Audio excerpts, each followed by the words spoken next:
A 350 kilómetros por hora, la biología humana tiene una orden clara para tu cerebro. Detente. Para cualquier persona común, la velocidad extrema activa la amígdala, una pequeña estructura en el cerebro encargada de procesar el miedo y la supervivencia.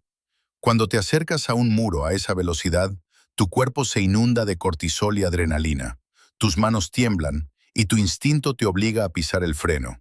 Sin embargo, un piloto de Fórmula 1 ha logrado algo que parece ir en contra de millones de años de evolución. Han aprendido a apagar ese interruptor. No es que no sientan miedo, es que han reprogramado su sistema nervioso para que el terror se convierta en información. La diferencia fundamental entre un conductor rápido y un piloto de élite radica en la corteza prefrontal, la parte del cerebro encargada de la lógica y la toma de decisiones. En un piloto de Fórmula 1, esta zona toma el control absoluto, silenciando los gritos de la amígdala. Mientras el instinto primario dice, «vas a morir», el cerebro del piloto responde con, «ajusta el ángulo de entrada 2 grados y mantén el acelerador a fondo». Esta capacidad de suprimir el instinto de supervivencia es lo que les permite operar en una zona de peligro constante, donde cualquier otro ser humano colapsaría por el estrés.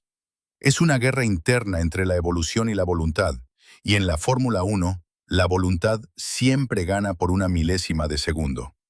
Existe un fenómeno psicológico que los pilotos describen como entrar en la zona, técnicamente conocido como el estado de flujo. En este momento, el piloto y la máquina dejan de ser dos entidades separadas para convertirse en un solo sistema nervioso. A 350 kilómetros por hora, el procesamiento consciente es demasiado lento. Si el piloto tiene que pensar, «voy a girar el volante ahora», ya es tarde. En el estado de flujo, el cerebro entra en una hiperclaridad donde el tiempo parece ralentizarse. Los pilotos informan que pueden ver los granos de arena sobre el asfalto o notar la vibración de una sola tuerca que se afloja en la suspensión. En este estado, el cerebro deja de filtrar información de manera normal y empieza a procesar datos a una velocidad cuántica. El ruido del motor, la resistencia del aire en el casco, la presión de los neumáticos y la posición de los rivales se convierten en un mapa tridimensional intuitivo. Es una experiencia casi mística donde el esfuerzo desaparece y la acción se vuelve automática. Para alcanzar este nivel, el piloto debe eliminar cualquier distracción externa. Si una duda sobre un contrato, una pelea familiar o incluso el pensamiento de un accidente cruza su mente por un microsegundo, el estado de flujo se rompe. El tiempo recupera su velocidad normal y el riesgo de error se multiplica por 1000. La zona es un refugio psicológico donde el miedo no tiene permiso para entrar. Es imposible separar la psicología de la fisiología cuando hablamos de un piloto. Mientras su mente intenta mantener la calma absoluta, su cuerpo está siendo torturado por fuerzas de hasta 6G. La sangre intenta abandonar el cerebro debido a la inercia, lo que reduciría el suministro de oxígeno y nublaría el juicio. Aquí es donde entra la resiliencia mental.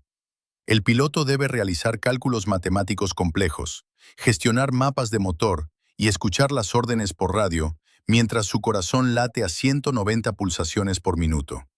La gestión del estrés en estas condiciones es un ejercicio de compartimentación extrema.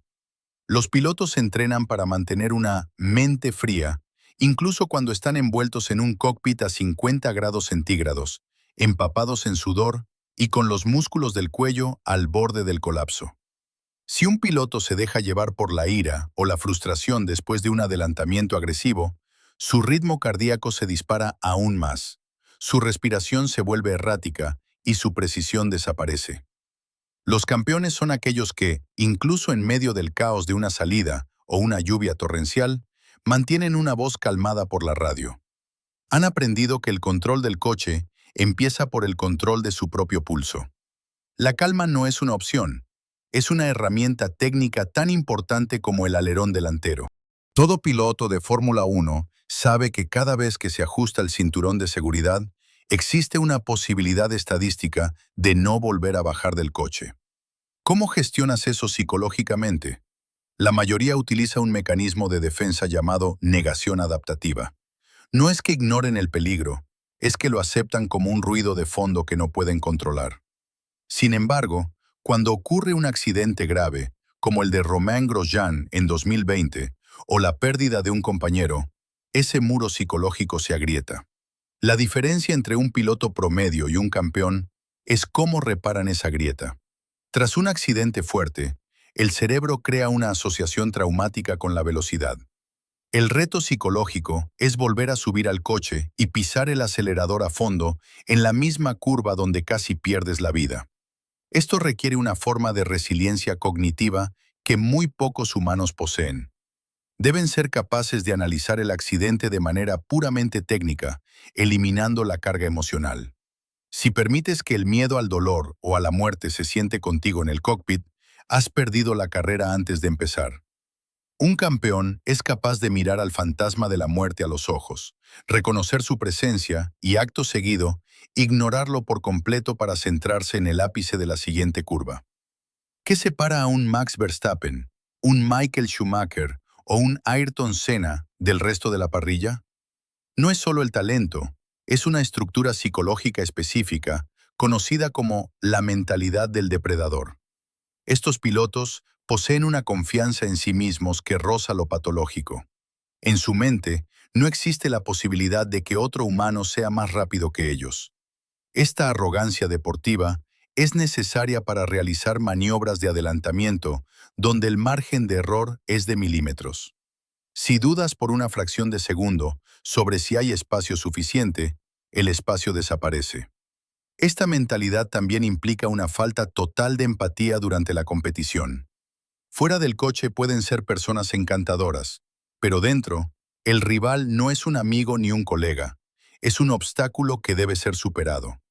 Los grandes campeones operan bajo una visión de túnel donde el único objetivo es la victoria, y cualquier obstáculo es visto como una afrenta personal. Esta agresividad psicológica, combinada con una capacidad de concentración ininterrumpida durante 2 horas, es lo que crea las leyendas. Mientras que un piloto común puede tener lapsos de concentración donde su mente divaga por un segundo, un campeón mantiene una intensidad mental constante, vuelta tras vuelta, como si su vida dependiera de cada cambio de marcha.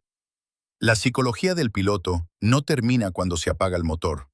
El problema de vivir constantemente a 350 kilómetros por hora es que la vida normal empieza a parecer un video en cámara lenta. Muchos pilotos sufren dificultades para adaptarse a la tranquilidad del día a día. El cerebro se ha acostumbrado a niveles de dopamina y adrenalina tan altos que la vida cotidiana puede resultar deprimente o vacía. Es la adicción al límite.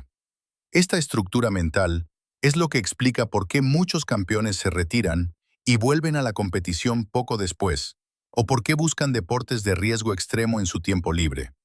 Sus cerebros han sido moldeados por la velocidad, han aprendido a funcionar en el caos y el peligro, y el silencio les resulta ensordecedor. Entender la psicología de un piloto de Fórmula 1 es entender a un ser humano que ha decidido voluntariamente reescribir sus instintos, silenciar su miedo y vivir en una realidad donde el tiempo se mide en milésimas. No son solo conductores, son exploradores de la psique humana, demostrándonos que la mente es el componente más poderoso, más complejo y más aterrador de cualquier monoplaza. Al final del día, el coche más rápido no lo conduce el hombre más valiente, sino aquel que ha logrado dominar el caos dentro de su propia cabeza.